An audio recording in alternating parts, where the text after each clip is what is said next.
The story begins with a portal opening in the middle of the sky, and, with it, destruction reached the city and the world, which would later be called the Demon Realm, since fierce and cruel monsters appeared from the portal. After that, some people awakened as hunters, and the beings who awakened mana gained special abilities. And thanks to these hunters, humanity was finally able to fight back. Because of this, over time, the cities were rebuilt, and although many problems still remained, at least some managed to live a normal life. But this was not common, since monsters kept attacking, and to contain the constant threat of them appearing non-stop, the number of hunters who naturally awakened was very small. Because of this, humanity had the idea of creating nothing less than artificial life. This creation was called Chimera Hunter, which had devastating explosive power. The experimental materials included the bodies of prisoners on death row or animals. There were also minerals extracted from inside the portals and demonic cells. This was all of humanity's effort to survive, which eventually enabled the mass production of Chimera Hunters. This was called the ideal combination between science and the hunter community, which drastically reduced people's mortality and saved countless lives. Thus, the world seemed to be, little by little, recovering its former shape. Decades later, in the middle of the night, in an illegal laboratory of chimera research, two scientists were walking, and one of them was relieved since he would only need to check one more person before they could go home. Upon getting closer, the man realizes that the experiment is number 17, and therefore asks to stay away. The scientist says it's fine, since the experiment has a damaged brain, so it won't move without orders. They point to the chimera, telling it to show the right arm, since it is destroyed as a side effect of the experiment. In addition, the scientist asks why he is so afraid, since the person in monster form can barely see. They decide to leave, since that chimera will be discarded anyway, and with that number, 17 remains quiet inside its cage. After that, inside the laboratory director's office, the scientists report that number 17 is useless since the body is damaged, and, in fact, if it were anyone else, it would have already died. The director asks how much time is left, and he replies that at most a month.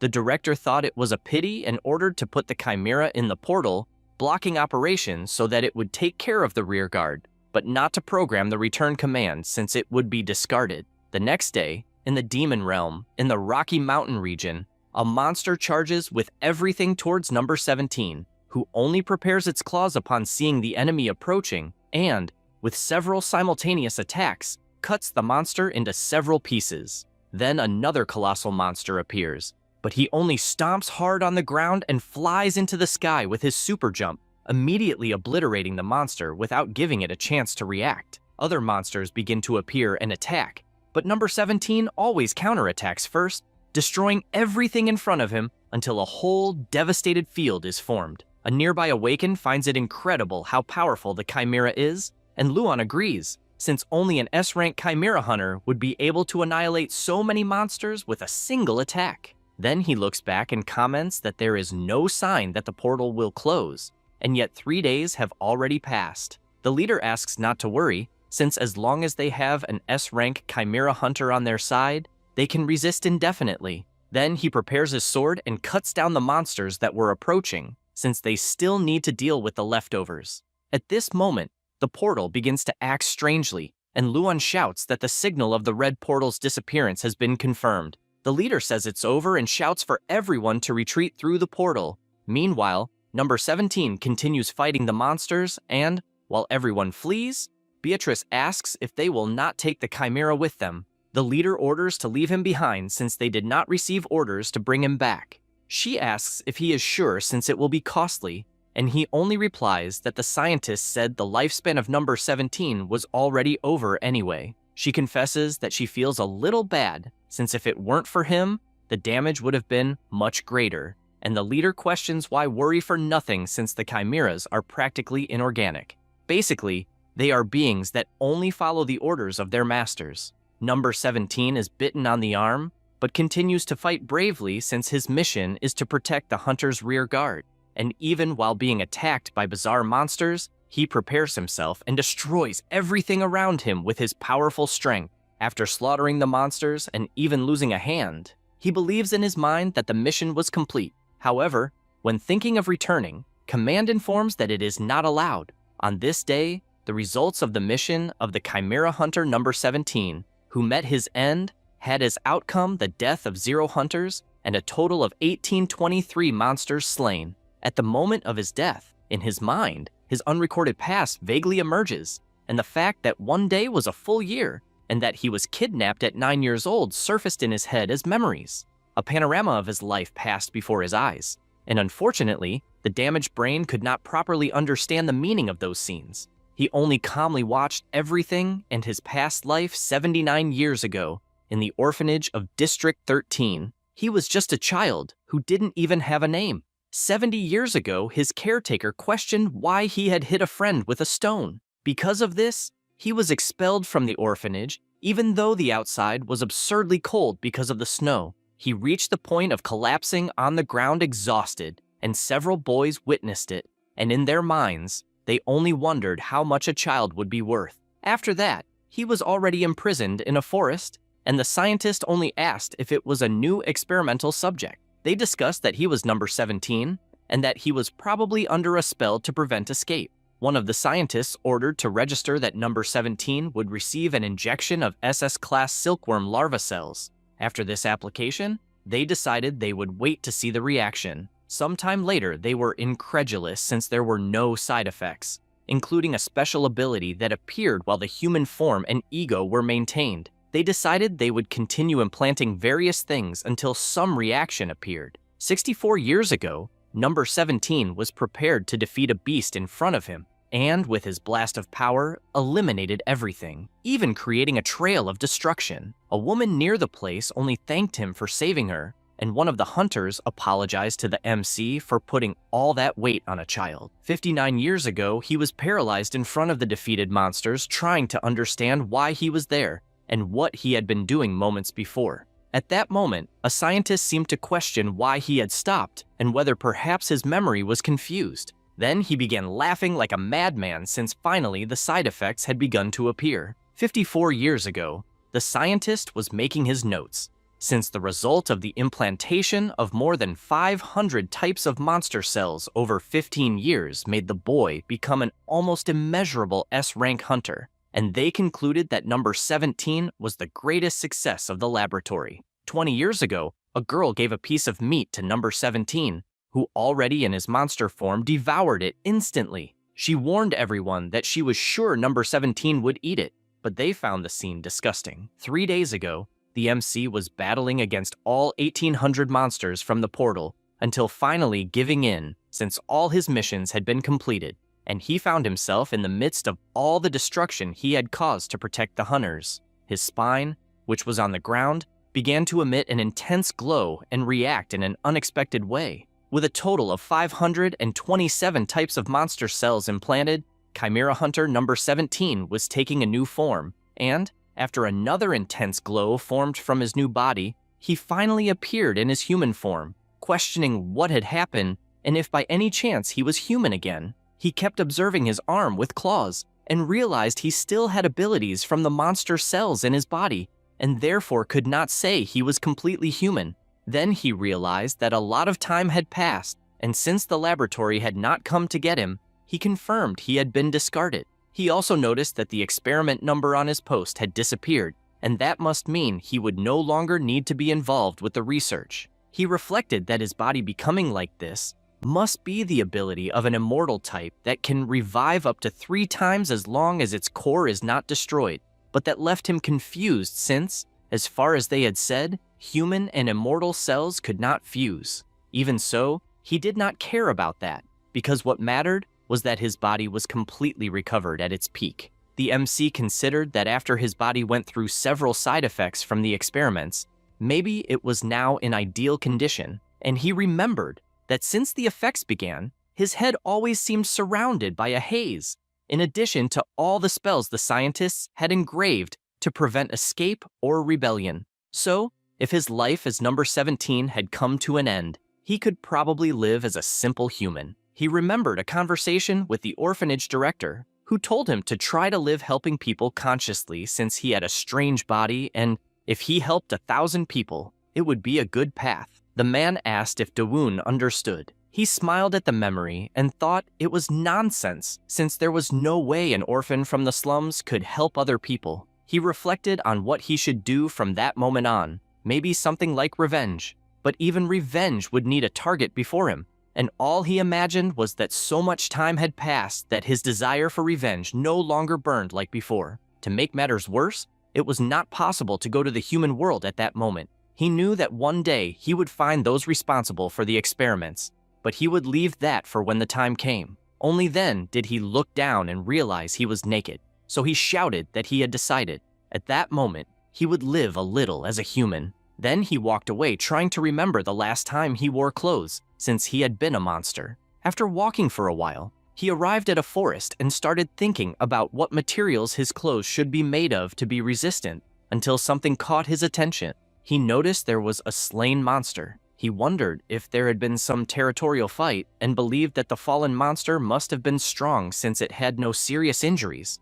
Concluding that it had probably died of poisoning, he prepared his hand, since he was after leather, and upon concentrating, he noticed his arm had changed shape, creating a blade to make what he was about to do easier. He also remembered learning in the laboratory that he should first cut the belly and then make the cuts in the other body parts. Dawoon began to cut slowly, and, at the same moment, a strong jet of poison came out of the body, revealing an extremely poisonous aura. However, his body suffered no damage, and all he noticed was that the body had a different smell. He finally finished and thought it was incredible for a first attempt. Then he placed the leather in the river and got frustrated, since for a moment he thought it was soft, but it was tougher than normal. Maybe because it was from a monster. Because of that, he had an idea and began punching the leather in all directions without stopping, believing that something like that would work. After some time, he realized it had finally become soft and began calculating only if the size was right or not.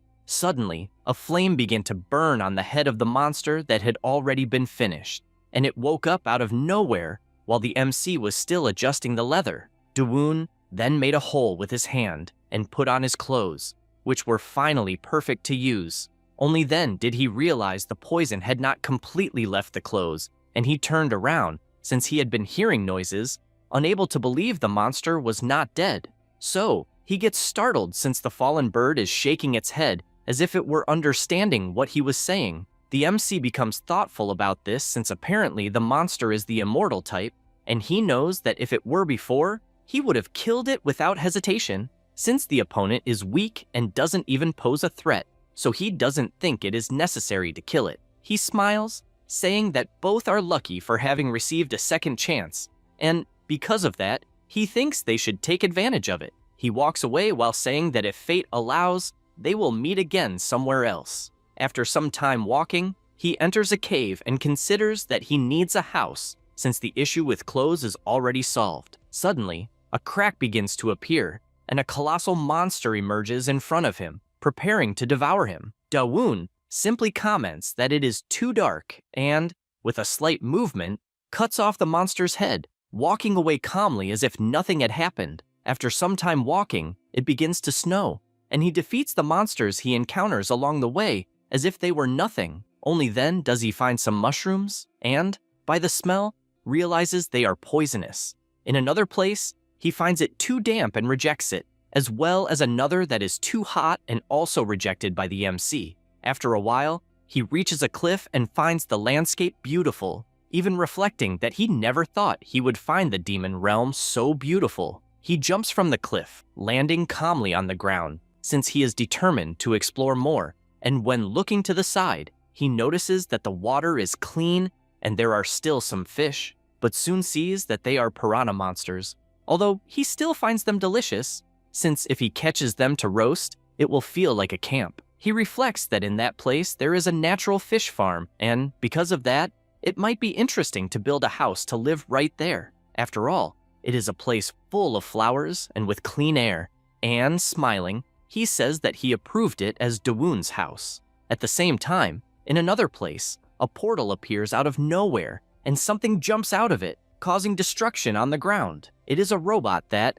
when looking to the side, asks if it is in the demon realm. He decides that first he needs a place to build the house, and, with a simple finger movement, shoots a gust of wind that cuts several trees as if they were butter. He approaches the logs and begins to tie them with his powers, needing to separate the wood in good condition. After gathering a sufficient amount, he comments that the ground is too uneven, so once again, he moves his arm and another gust of wind comes out, destroying everything and leveling the area. All he needed to do so far was move his hands and feet the way his heart guided him. Then, he goes to the logs and lifts one with his arm as if it were a straw. He continues working, finding it fun, and it will be his first time building his own house. He proceeds to the stage of placing the planks on the floor and decides that for the walls, he will use monster mucus, since he doesn't have any nails. Dawoon begins spreading the slime, because once hardened, it will be solid like stone, and he wonders if it will also be waterproof. His next step is to go for the finishing touches, and, looking up, he says that the monsters won't even try to get close, since in reality, his house looked creepy, made with snail-type monster mucus, silk from silkworm cocoons, and all kinds of weirdness. But the important thing is that he found it very comfortable. On the other hand, his mind keeps hammering, since he is a little disappointed, as if something were missing, and he tries to remember what a house where people live is like. He recalls when he was little, and the scientist showed on a projector what a typical house was like before the gates opened. In the videos he saw in the laboratory, he noticed that many things grew in the garden. He knows he can't raise a dog in the demon realm, and considers whether he should start with a vegetable garden, but he doesn't know what he could plant in that world. Only then does he have an idea, remembering that there is a snowy mountain nearby, and because of that, he can plant some mandrakes. He walks again in the snow, since he knows that the habitat of the mandrakes is around the peak of the snowy mountain, where demonic energy is very strong and in fact is spreading a lot. Because of this, he becomes thoughtful, since on the day he was taken by the laboratory, it also snowed heavily and he was lying on the ground very cold, to the point of even thinking that being kidnapped would be something good. He tries to see the good side of having become a chimera, since it had its advantages, as he does not need to worry about dying of hunger or cold, and after walking for a while, he notices that the demonic energy became strong enough for him to know that he had reached the place he was looking for, in addition to noticing that the snow began to stop. He soon spots the plants and feels happy since he did not waste his trip. These mandrakes are extremely sensitive to stress, like a sunfish-type monster, and they can die even from small environmental changes. He crouches, imagining how he will move them since they are not that adaptable. He pulls one of them from the ground, aware that it would be better to cover his own ears, but finds it strange since the mandrake seems to be sleeping. He decides to look more closely and starts pulling out other mandrakes, and all of them make a strange noise, realizing then that in fact, they are talking while sleeping. The MC knows that the famous mandrake scream is a phenomenon caused by humans cultivating mandrakes artificially, and that, in the human world, where demonic energy is scarce, when these plants are under stress, they let out a thunderous scream when forced to leave the ground, even killing people. He notices that the mandrakes he picked up did not scream, and maybe it is because of the demonic realm, but he does not understand why they are not resisting, since they should be fighting to free themselves. Only then does an idea cross his mind, as if they recognized him as a companion creature, since his own body also contains mandrake cells. He picks up some, finding it interesting that they do not scream, since it will be less stressful, and he even imagines asking them for some roots to make tea, but only when they grow. He also reflects that he heard that pulling them out by force is extremely poisonous, and maybe he should persuade them carefully. After finishing, he looks around since there are probably hunters in the region, although he does not know why they are in the snowy mountains, but he decides that he will take the gate stones. At the same time, some hunters were injured since several monsters were attacking constantly with their frightening mouths. One of the hunters activates his shield magic but begins to worry since little by little his wall is breaking. His eyes fill with tears because instead of doing what he always does, he went out in search of the chimera. And the moment his shield broke, he screamed loudly, begging for someone to help him. At this moment, a light appears in the sky, and something hits the ground with full force, drawing the attention of all the monsters. The hunters notice a silhouette in the smoke and ask if by any chance it is a person. The MC realizes they are snow rabbits, and that it had been a while since he had seen one. In contrast, in the monster's view, Dawoon was a completely terrifying creature, and because of this, they fled desperately in fear. The hunters, seeing this, cannot believe what they witnessed, since B-rank monsters ran away when looking at a human. The two introduce themselves, and Taehoon asks the MC's name. He answers, and the hunter becomes confused since he had never heard the name Dawoon, in addition to not recognizing the clothes. Then the MC questions why they are in the mountains, since both seem to be D-rank hunters, and the mountains are dangerous. They answer that they are only after money since they received a mission to capture a chimera, and the reward is high. Hearing this surprises the MC, since he himself was a chimera. Taehoon goes on to say that a test subject escaped from the laboratory, and it is a mechanical creature that jumped into the portal while fleeing. The MC hears this, and already deduces that they are not referring to himself, since he is a mechanical creature, and even thinks it is better to take the portal stone in order to leave. Then he asks where the luggage of the two is, and if by any chance they teleported from the demonic world with nothing. They respond that their damned colleagues took everything, and, frustrated, he begins to consider that they had planned this from the beginning. After all, the hunters took all the backpacks and fled, while the two were busy fighting the rabbit monsters. Dawoon imagines that the stone gate must be with those hunters who stole the bags. Taehoon asks for permission and questions if by any chance there are plans to return, since they are at their limit, and also asks if he knows what happens if they become contaminated with demonic energy. In that world, the time a hunter can endure in the demonic realm varies according to his class, and if they do not return to the human world in time to purify themselves, the destiny is death. And obviously, this does not apply to the MC. While the two continued their explanations, the MC senses something, immediately jumps in the opposite direction, and all the two can do is watch Dawoon practically flying with his super jump. Near the place, the Chimera robot is standing at the top of a cliff. At that moment, several hunters appear shouting to capture it, since all they need to do is attack at once. The robot senses the danger signal and turns, warning that all will be eliminated, and prepares for combat as several hunters are attacking at the same time. Upon arriving at the scene, the MC wonders if he has arrived too late, since a massacre had been carried out in front of him, and he deduces that the hunters fled. He notices that people even left their luggage behind, as well as footprints of children and animals. He is in doubt if the chimera fought by changing form. After all, moments earlier the hunter had said that a subject had escaped from the laboratory and was a mechanical creature that used a portal to escape. He imagines that it is made of liquid metal, so it can freely change form, but since the material is rare, they made the chimera small, so it would be like a child or a large dog. He smiles imagining all this, since the mechanical creature could be someone incredible, as it managed to defeat 5 B-rank hunters alone. Meanwhile, Taehoon tried at all costs to wake up his friend, who said there was nothing else he could do since his entire body had been contaminated with demonic energy.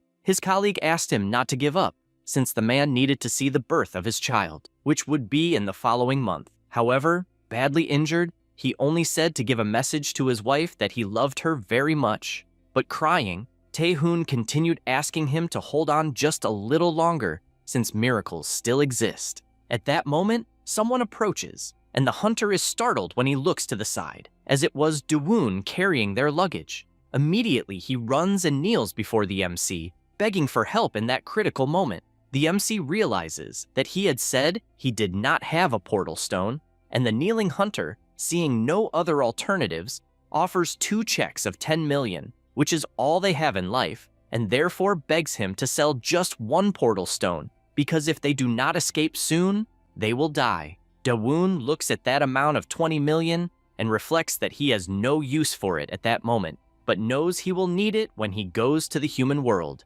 Because of this, he takes the stone and hands it to the hunter, making the portal open. Taehoon thanks him from the bottom of his heart, assuring that he will never forget the favor for the rest of his life. The MC looks at the money and, while the two are passing by, he asks if by any chance the stones do not cost 200,000 in the human world. Taehoon, carrying his friend, replies that in that era they are costing 1 million. Dawoon then extends his hand, saying that he has received too much, and, after placing it on the poisoned hunter, states that he will do something about it as change for the exorbitant value he gained. At that moment, it starts to overflow around them, and Taehoon gets scared wondering if he is injecting mana into Seongju, but soon he worries since he is aware that injecting mana is something that even rank A hunters avoid doing, because if the manas enter into conflict and get entangled, the mana core breaks and both die. However, the next second his friend seems healed,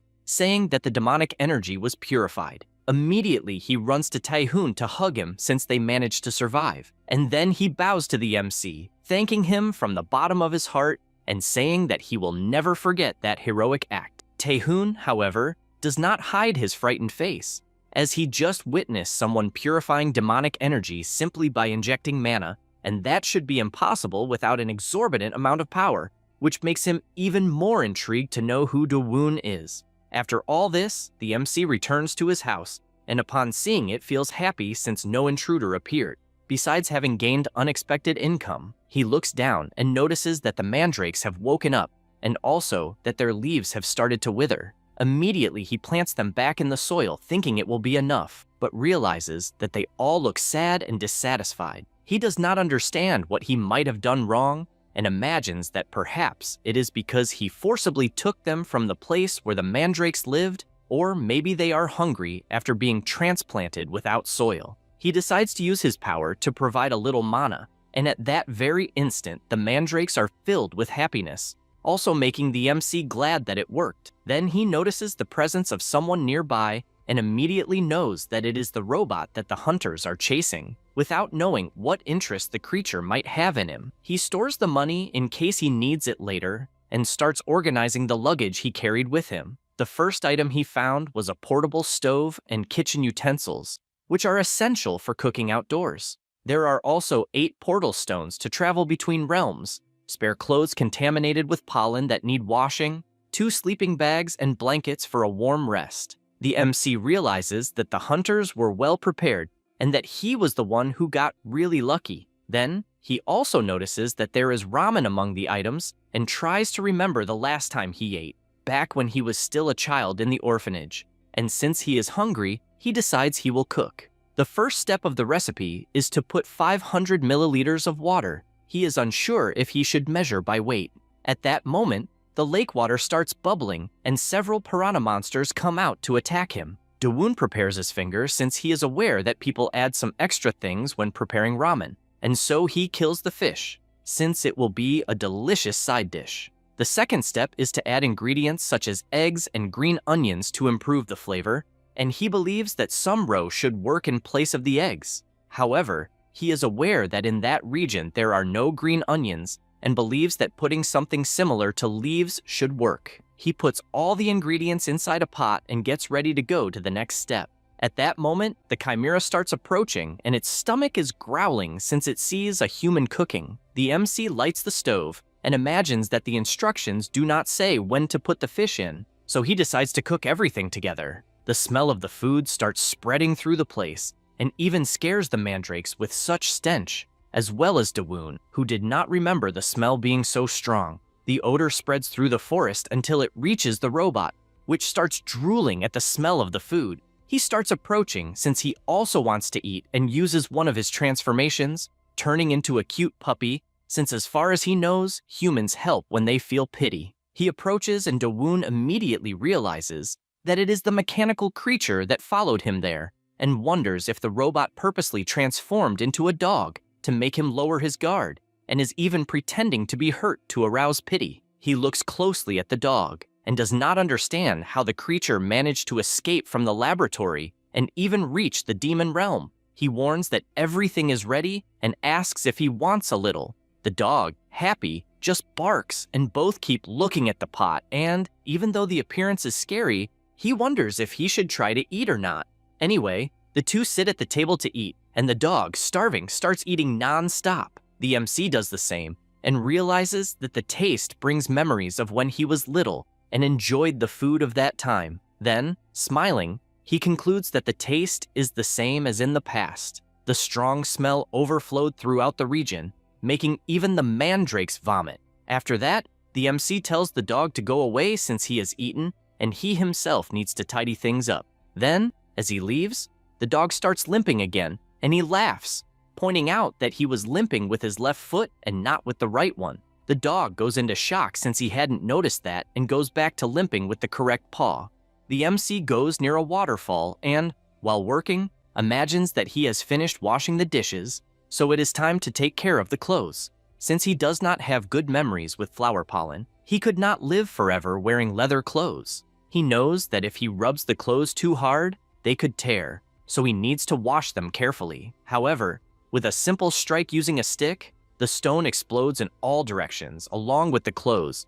With the immense force he possesses, he leaves there frustrated but relieved to still have another set left. Moreover, he notices something, since the mechanical creature simply decided to turn into a stone, and he does not understand why it continues around the area. Dawoon remembers that even when he was eating instant noodles and washing dishes, the chimera was nearby. The same goes for when he was looking at a flower resembling a forsythia, which was when the mechanical creature approached, changing form without doing anything else. At that moment, a bee flew past the robot, which immediately ran away, shouting that he hates insects, implying that he must have a mental age of less than 5 years. The chimera was furious, trying to kill the bee until it realizes that the MC was watching it since its disguise disappeared. Dawoon notices this and begins to pretend as if he did not notice her presence, and the robot walks away, needing to hide. The MC finally manages to wash his clothes and finds it more difficult than he imagined, but somehow he finishes. He finds the clothes small, but decides to leave them hanging for now, as he will check on the mandrakes. At that moment, the chimera realizes that Dawoon left and immediately runs to the clothes on the line and puts them on, since if a human is wearing them, then she should wear them too. The robot is happy, as she now also has clothes and transforms, growing long hair and even hands, as her human form is now perfect. Meanwhile, the MC is checking on the mandrakes and does not understand why the leaves keep wilting and the roots also seem dry. He begins to find it strange, since he removed all the weeds when preparing the field, and with his wood, he removes a bunch of monsters that were under the soil, as they were making the mandrakes sad, and he realizes that if he had ground everything properly from the start, this problem would not have occurred. Dawoon gets up and decides to make a proper garden until he sees a child in front of him saying hello. The MC is startled, as this time the robot has turned into a girl, and it seems she is ready to talk, so he responds to the greeting. She asks if, by any chance, the house is his, and Dawoon proudly answers yes. The little girl's eyes start to shine, asking if he is from that region, and the MC wonders if he should tease her a little and asks which tribe she belongs to. The chimera is confused by the question and, not knowing what to say, replies that she lives behind the waterfall far from that place and that she traveled a long way, so he would not know where it is. Dawoon finds this interesting and comments that if it is in the direction of the waterfall, she probably belongs to the coconut tribe. She immediately confirms that she is from the coconut tribe, but he questions her clothes, as they are the same as his, which are from another tribe. The robot retorts that their tribal rule is that whoever takes it keeps the clothes, so the clothes belong to her. He replies that it is not a problem, and she feels relieved. Then the MC asks why someone from the coconut tribe is in that region. She replies that she was expelled from the tribe and is there to ask for a favor, and, crouching, shouts that she wants to live with him if he allows it. He asks if she is sure, and, embarrassed, she says that there are no insects in this region and that there is a house, so she believes it is safe. Dawoon sighs, as he imagined the little girl needed a place to rest, and therefore he responds that it is fine, but warns that she will need to help with the chores. Her eyes start to shine with joy, and she says that she will help with everything he asks. He starts saying he was going to help prepare the garden soil, since he will build a new house for the mandrakes. She grabs the piece of wood, intending to help, and starts destroying all the soil with her absurd strength. The MC just watches, finding it funny that the girl doesn't even hide her true identity, and believes that, having lived all the time in a laboratory, she doesn't know what it's like to be a normal child. At that moment, she is startled when the MC introduces himself and asks her name. She starts imagining that she doesn't have one and needs to invent something, like the beautiful flower she saw earlier, and without thinking twice replies that her name is Nari. He jokes, asking if she is sure about that, and, enraged, she responds that she obviously is sure of her own name. After that, the garden is ready, and he praises her for finishing quickly, and also notices that the mandrakes are much happier. At that moment, he notices something strange and asks why she is crying. Nari replies that the mandrakes remind her of her friends. He is confused hearing this, as far as he knows, something like that cannot exist in a research laboratory. At that moment, something catches her attention, as a loud noise is emitted throughout the forest, and it makes her fall face down to the ground in fear. Dawoon tells her not to worry, since it's just the sound of monsters hunting each other, and she says that before arriving at that house, she saw a monster that looked like a little chick and believes that several monsters are attacking it. The MC says that's exactly how it seems. She, still trembling, says that the little chick is probably hurt from being bitten, and he replies that it will likely be devoured soon, since that is the demon's realm, and therefore asks if she by any chance wants to save this monster. Nari, feeling a strong headache, says she cannot save the monster. The MC crouches, wondering if he should help a little in a way that doesn't seem like an order, and says that if she helps the monster it might survive, asking if she wants to go see. She thinks about it and suddenly jumps high, saying she will return soon. At the same time, several monsters are attacking the little chick, and at that moment, she arrives flying, ordering them to stop hurting an innocent creature. With tears in her eyes, she promises to save it. This makes her recall the time she was in the laboratory, asking the other monsters why a robot had finished first in a ranked match. And, with the way things are, they will end up being used as experiments if something goes wrong. This made everyone revolt to the point of starting to kick her, since they also want a chance to live, and she only asks them to stop, as she only did what she was ordered to do. Remembering this makes her even angrier, to the point of attacking, shouting not to be cruel to someone just because of numbers, and with a devastating punch, obliterates the monster instantly. Meanwhile, Dawoon is tending his garden until Nari arrives, but she is crying, asking what she should do since the creature isn't improving at all. He tells her to calm down, but is soon startled when he sees what type of monster it is, having the feeling he has seen it somewhere before. She continues screaming desperately, not understanding why the creature isn't waking up, and asks if it is dying. He asks to take a look and, extending his hand, realizes that luckily, the monster has no serious injuries. He knows that each monster's energy carries a story, and therefore recognizes it as the same monster, since the energy is identical. He becomes thoughtful about this, not understanding why the creature became small, and wonders if it is a type that recovers differently than him. Nari, still worried, asks if the creature is really dying, but he reassures her, saying that the creature is just hungry and probably became too small to get food on its own, and also asks her not to worry, since he gave a bit of mana and it will heal on its own, leaving the creature calm. This makes her remember the past once again, when her doll was destroyed, so looking at the creature, she comments that it is all soft like a rice cake, and therefore asks if she can take care of it, promising that she will take proper care of it,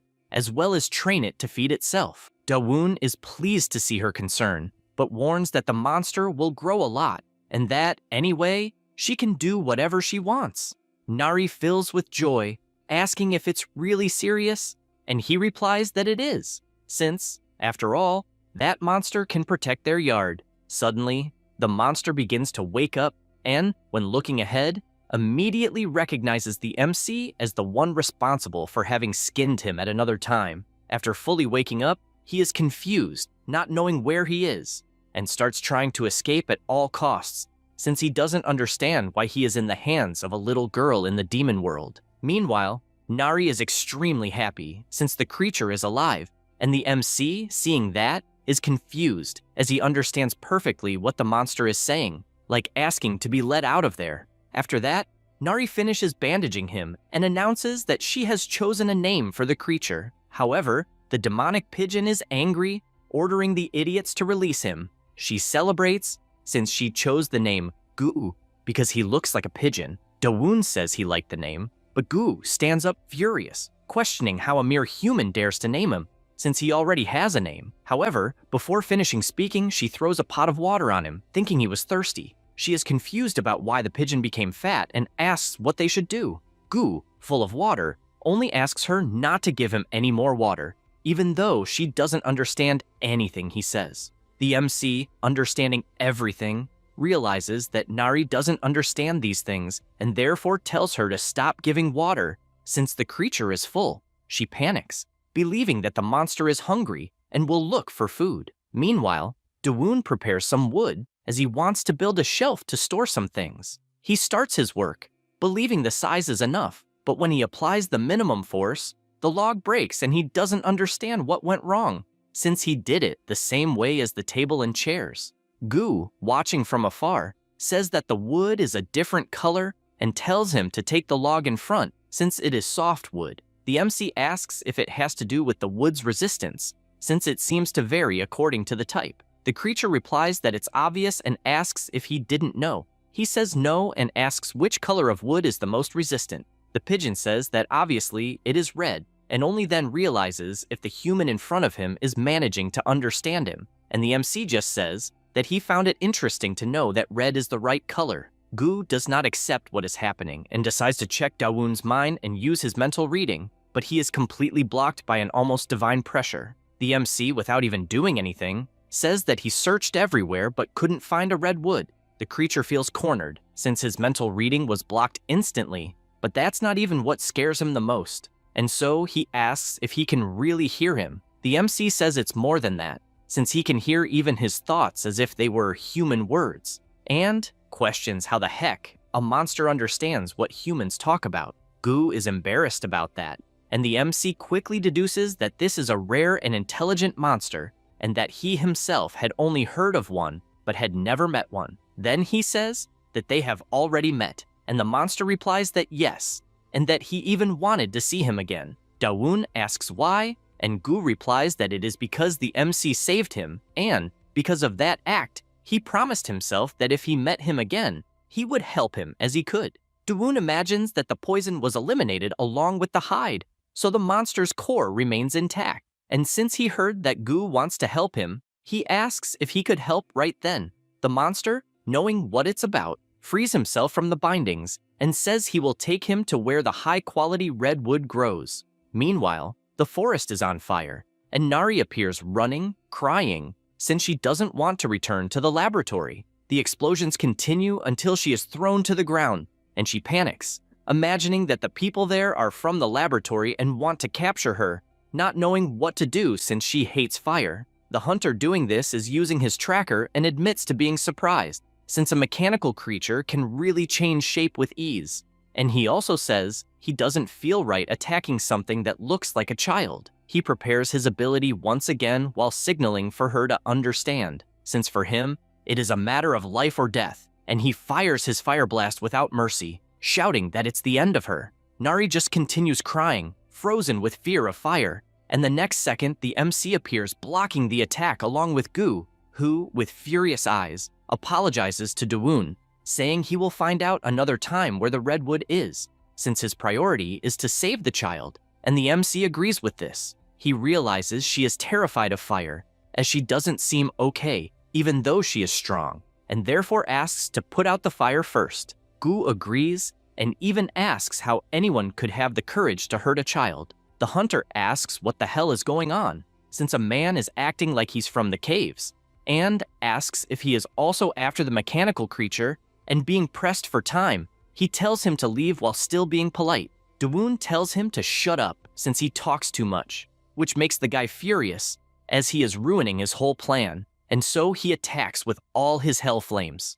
The MC raises a single finger and fires a powerful flash that hits the mountain dead on, causing a landslide heading toward the hunter, who is left completely confused. After things settle, the MC asks if she is okay, and Nari gets up, trying to understand what happened. Dawoon looks at the body on the ground and tells the little girl to knock out without fear when in trouble. He grabs the hunter's hair and warns that when the man wakes up, she should knock him out again, then pulls him out of the earth. However, only the hair comes out, and the MC is left baffled until he sees that the knocked out guy is actually a disguised bald man. They look down, and when focusing on the citizen's bald head, Nari bursts into laughter, finding the bald head funny, and admits she's no longer scared after seeing the billiard ball-like head. The MC stares at her and remembers stepping in front to block the attack, unsure if the girl would have been defeated, since in his mind, that would be impossible. Gu asks to leave things with him so he can understand what happened,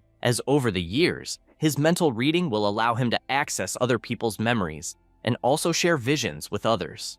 A scientist was laughing and with a macabre smile was watching a slime, commenting that the monster has probably gained a good amount of self-awareness since it is avoiding him. He raises his hand and tells him not to be afraid, since the endurance test was a success. With that, they return to reality, and Do-woon has his hand on the girl, imagining that the trauma will fade easily and that at least they have taken a step forward. Then he asks what should be done with the little bald man. Nari gets excited and says she has an idea. She ties a rope at the top of the waterfall and leaves the man hanging. She keeps laughing, knowing someone who uses fire will easily be extinguished when wet, and calls him Uncle Bald.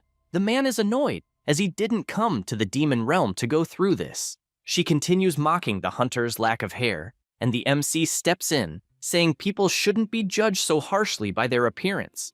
But he soon realizes she is really upset about it and hopes she calms down as soon as possible. He goes to the river, and Gu asks what he is doing. He responds that he is just getting water for the ramen. At that moment, Nari appears, excitedly saying that the MC's fish ramen is amazing. He finds it funny and asks if the Coco tribe even eats fish ramen. She realizes the mistake she made and responds that the tribe also likes instant noodles.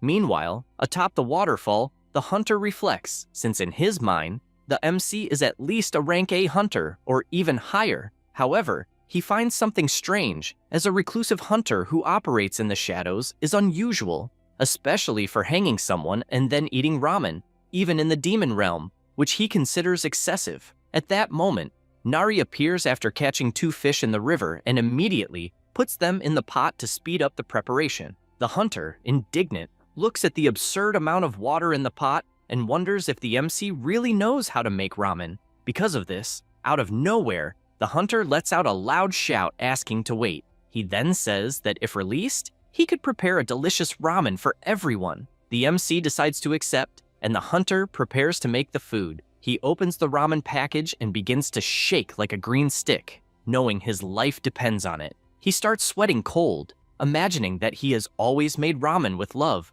but actually doesn't know much about cooking. He is aware that the amount of water will rely on his intuition, and the first step is to put the noodles and seasoning into the boiling water. After that comes the cooking time of 4 minutes and 30 seconds. He times it based on his heartbeat, which is 60 beats per minute, so counting 270 beats will be ideal. Little by little, he counts until finally reaching the crucial point. He knows that at this moment, it is necessary to leave the noodles in the air to make them firm and elastic, and is aware it would have been perfect with kimchi, but being in the demon realm, that is almost impossible. With nowhere else to turn, he says he did his best and has no regrets. Gisyuk's Sincerity Ramen is finally ready, scoring 90 points in flavor, 24 in carbohydrates, 18 in protein, 20 in calcium, and 20 in fat. They watch the pot and decide to taste it, eager to know how it tastes.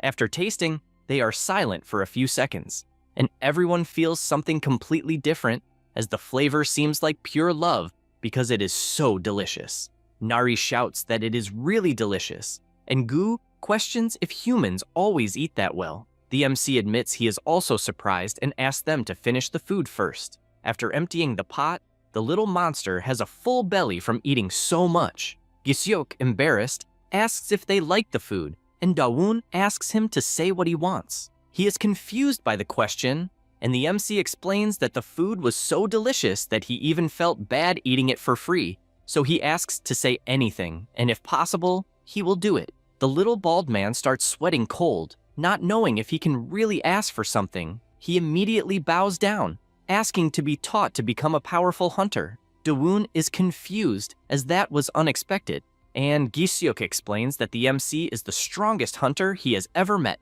shouting that he is good at making other dishes, even has a certificate, and that his father had a small chicken shop, so he understands frying. He says this, but deep down knows that the part about being good at other dishes is a lie. Although it is true he understands frying, He then comments that passing through the gates is very troublesome because of supplies.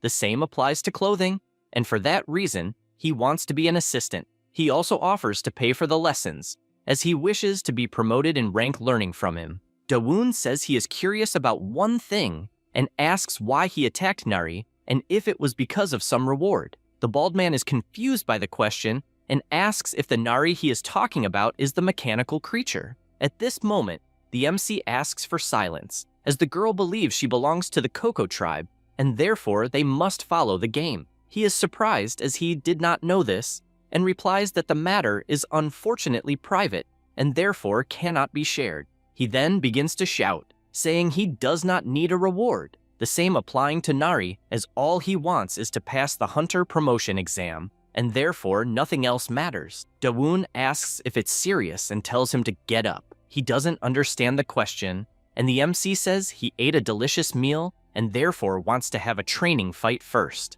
Giseok becomes emotional and thanks from the heart. At that moment, Nari asks to be allowed to train, as she needs to overcome the fear of putting out a huge fire. The hunter jokes, saying she forgot that the only powerful one there is the MC, and he himself is not weak at all. Dawoon then points to the side and asks if he can break the stone that is right next to him. The bald guy gets upset, as he immediately recognized that it is the dark blue stone, and, in fact, it is many times harder than diamond.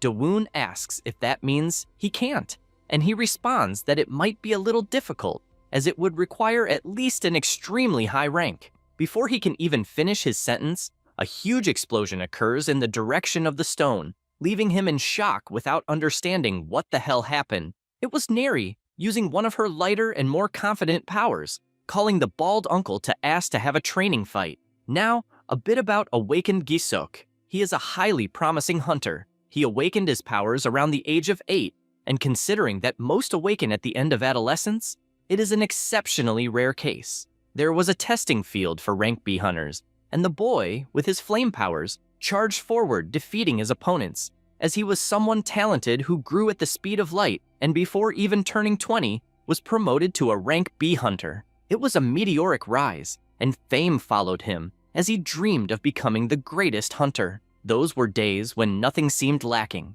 except for a defect in his hair. He saw some strands in his hand, which drove him to despair as it came too early. Then, at the age when most people begin to awaken, he started going bald. It began at his crown, which thinned at 20-something years old, and soon after the hairline was receding into an M shape. He tried all treatments and visited every imaginable clinic, even offering as much money as necessary for another transplant. But the doctors always warned that it would fall out again, so it was better to give up as soon as possible. Giseok always cried, as it was all useless, because his impressive appearance and natural talent overshadowed it all, and eventually, he lost his shine. In one of the tests, he was defeated and thus disqualified. As a result, his growth as a hunter also stagnated. He was alone, defeated in his house, and while watching TV, an incident was announced. They reported that liquid metal is an extremely rare substance, even in the demon world, and someone accidentally poured it on his head, and his hair simply grew back, even though he was 90 years old. This news caught Giseok's attention, and only then did he realize how mysterious the demon world is. On TV, it was reported about the rest of the liquid metal that developed mechanical beings, but he was outraged hearing this, as all he wanted was just a cure for baldness, which would truly help humanity. A few days later, he received notification that the Institute's masterpiece, the mechanical creature, had fallen into the demon world. He immediately ran, since there are no laws in the demon world and therefore whoever finds it can keep it, which filled him with confidence, as he was determined to find it and pour the liquid on his head. However, all this was useless, as he was defeated again and again by the little girl, who couldn't stop laughing because it was too funny to win. The MC admits to being worried, as he didn't land a single clean hit. Because of this, he warns that if things continue this way, there won't be much he can do to help, and the bald guy, worried, said he will do his best to succeed. Next, the MC's wardrobe is finished, and he finds it very sturdy, and when he looks to the side, he imagines that Giseok is very brave since he is getting beaten every day and still hasn't given up. This makes the MC wonder why the boy has so much energy and believes it is because he took off the wig. Gu says that the flame ability isn't bad, even though it's sad not to defeat a little child. The MC responds that Nari isn't exactly an ordinary child. He launches another full-strength attack and hits the ground squarely, but she dodges without him noticing, and only then does he realize she shifted into a liquid state. Then she returns to her human form and lands a solid kick to his face, throwing him with full force against the mountain. After that, she laughs again, saying she is no longer afraid of fire thanks to him. Giseo can only wonder if this is the limit of a rank B, since he has no techniques to use, but he gets up because he doesn't want to back down, being a failed guy who can't allow himself to be defeated. And so, the big kid who doesn't know how to quit tries once more, asking her to go all out. He barely says this, and notices bleeding from his nose. The MC approaches and asks how many days he has been in the demon world. Giseok replies that it's been 9 days, and he orders him to return to the human world, since staying longer in the demonic realm at that level would kill him from demonic energy. The bald guy agrees, saying it unfortunately makes sense. At this moment, Dawoon says he has the potential to be a rank A if he fully dedicates himself, and although he is happy to hear this, Giseok becomes depressed again, recounting that he failed the rank A test for 6 consecutive years, and as far as he knows, anyone who fails the same test for more than 3 years has no hope. The MC disagrees, having seen the potential for growth since the mana hole isn't fully developed yet, and so he asks him not to give up. He begins to cry happily hearing this, and Dawoon only asks that, when he returns, he ensures the demonic energy is properly cleaned. After that, the portal opens, and Giseok asks if he needs anything else besides ramen. The MC responds that for now, it's fine. The bald guy teases Nari, telling her to train well because next time he will win, and he also asks if anyone has seen his wig.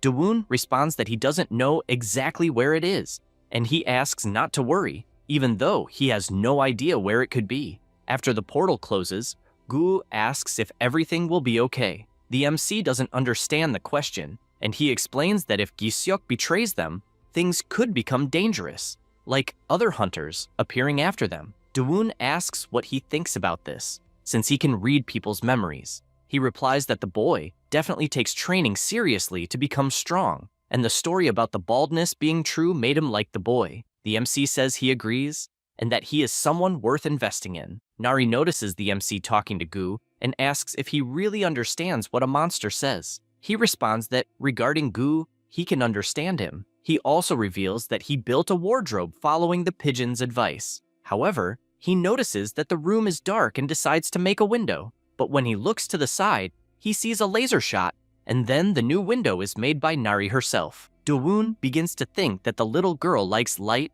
and that they will need a source of light so it isn't dark at night, but she asks where they will get it. He says there are things called glowing stones that shine in the dark, and if they stick some to the ceiling, they will shine properly.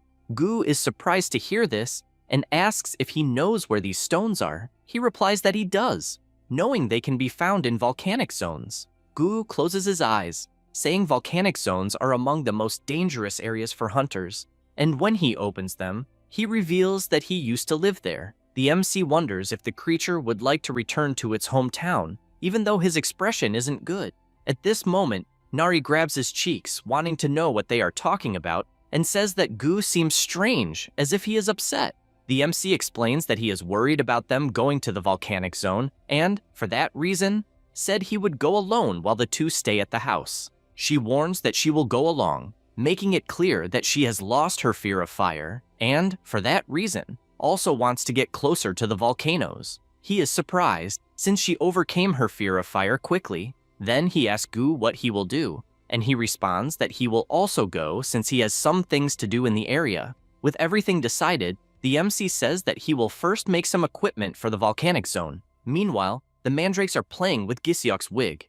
In another location, in the volcanic zone, the flames are scalding and a colossal monster appears with tears streaming from his eyes. Gu talks about the volcanic region, which is one of the 3 areas most avoided in the demon world by hunters. The volcanic ash tears at people's skin, and the toxic gases and demonic energy make breathing deadly. He concludes that it is such a dangerous place that almost nothing about it is known to humans, and upon seeing Nari playing with the lava, He questions what the hell she is doing. The MC comments that she is probably playing with fire. Gu agrees, saying that the girl is originally a mechanical creature, and therefore, it is normal that she is not harmed by fire. But his real doubt is about the MC, since he does not know how he is unharmed, and so he questions what he really is.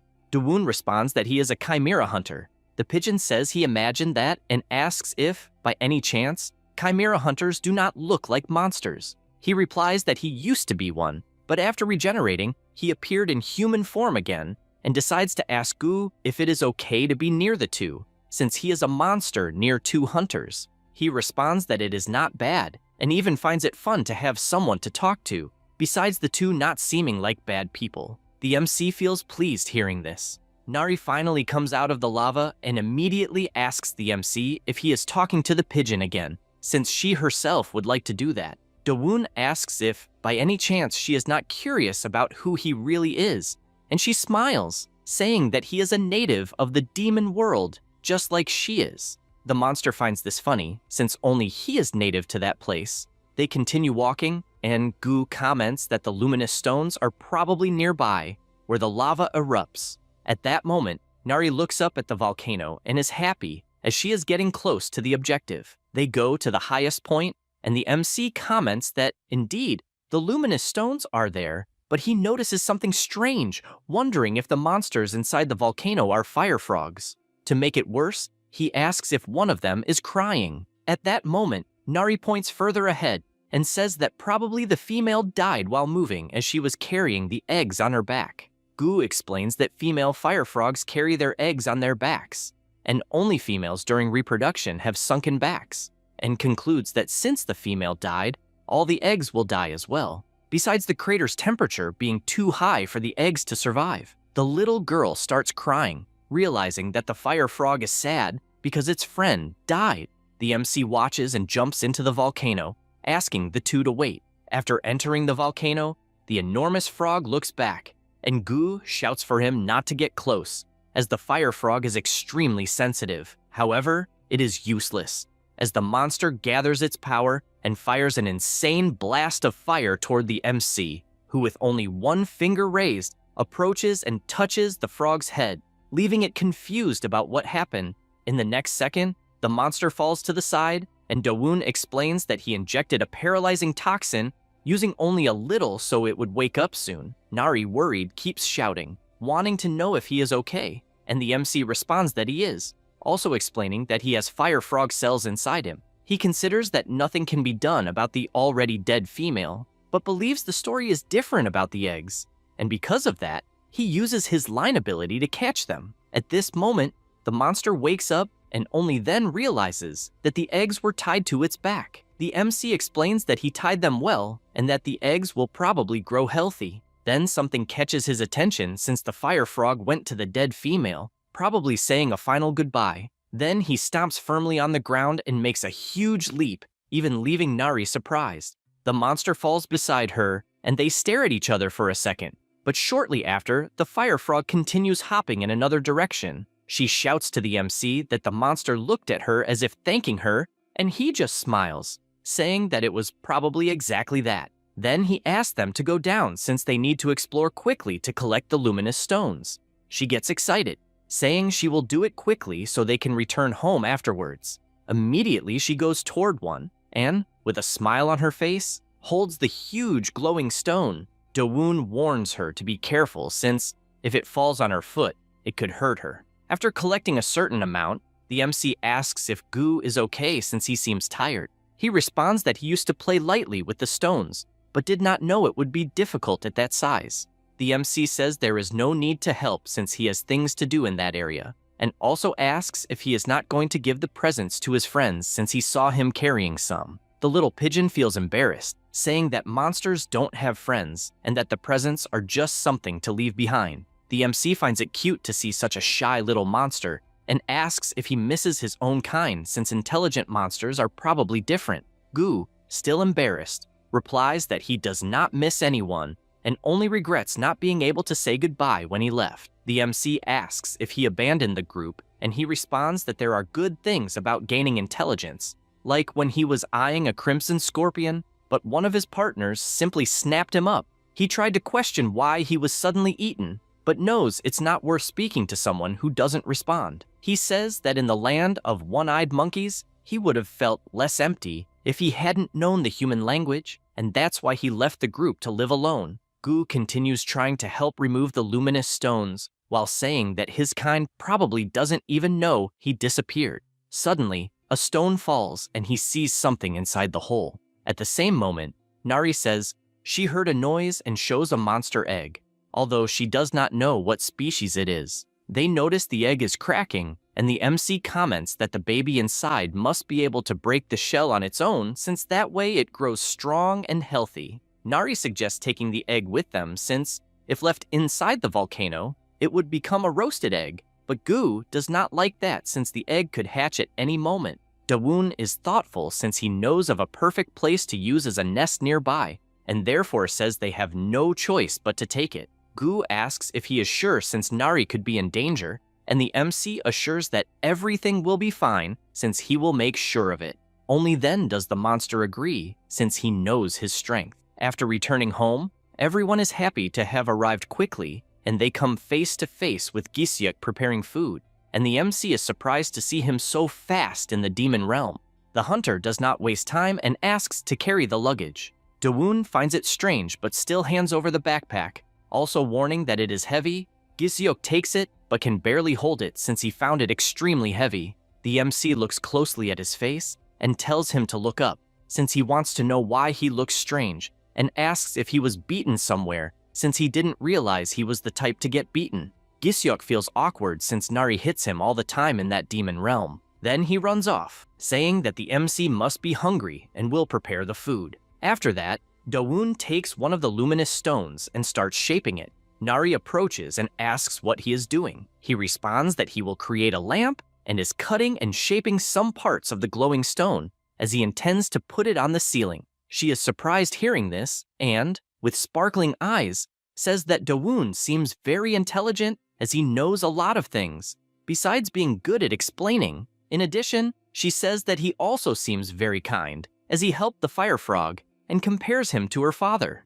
MC takes the opportunity to joke and asks if her father is doing well in the coconut tribe. She feels embarrassed and answers that he is fine. Yes.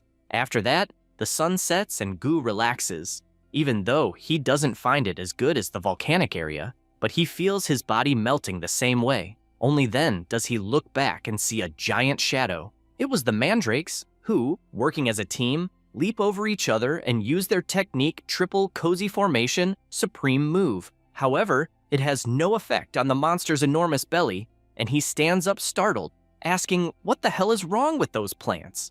Nari gets irritated, wanting to know why they are fighting, and MC comments that the mandrakes are probably angry because Gu invaded their territory. At that moment, Gisyuk appears, announcing that the food will have a sweet and sour and addictive taste, and that it is popular among children. He shows the yubuchabop, which is a little fried tofu pocket. He imagines it is easy to make, yet still presentable, and asks everyone to eat freely. However, MC asks first to answer what happened to his face. He feels a bit embarrassed, not knowing what to say, and explains that he went to the Hunters Association to register for the promotion exam and encountered some rank A guys. Dawoon asks if he was provoked for being rejected and got into a fight to the point of being beaten. He answers yes, and that people even asked not to waste time reevaluating since he apparently lost his pride along with his hair. MC takes a deep breath and asks if he recently shaved his head, as he isn't completely bald. However, saying this makes his mind race, since whenever someone talks about his baldness, he gets depressed. Because of this, Dawoon asks when the next promotion exam will be. He answers that it will be in 60 days.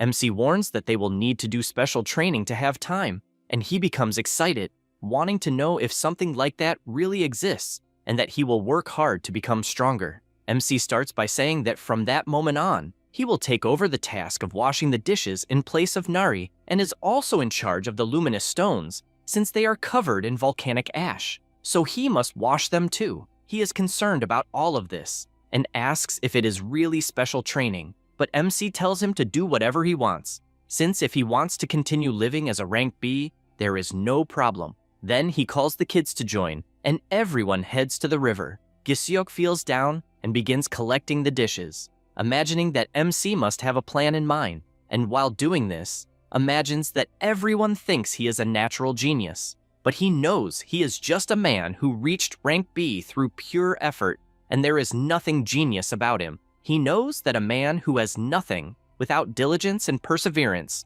when he trusts someone, trusts completely. He knows this as a man who tried 7 times and failed all 7, but is someone who knows everything. Meanwhile, at the river, MC is fishing with Nari, and she begins to complain that she isn't catching anything. On the other side of the river, Giseok is trying to wash the dishes, but constantly complains that the fish are attacking, and aquatic monsters are his weakness. MC laments this, and asks what the point of having mana is if it isn't used, since he just needs to put the shield around his body. He answers that he continued practicing during training, but couldn't do well. MC decides to test something, and picking up a luminescent stone, he hands it to the little bald guy, saying it is just to try to lift it. He thinks it is a simple task, but when trying to hold it, he feels a strange sensation and immediately drops it on the ground. He asks if the stone might have demonic energy, since he cannot put strength into his arm. Dawoon replies that the shining stones contain condensed demonic energy,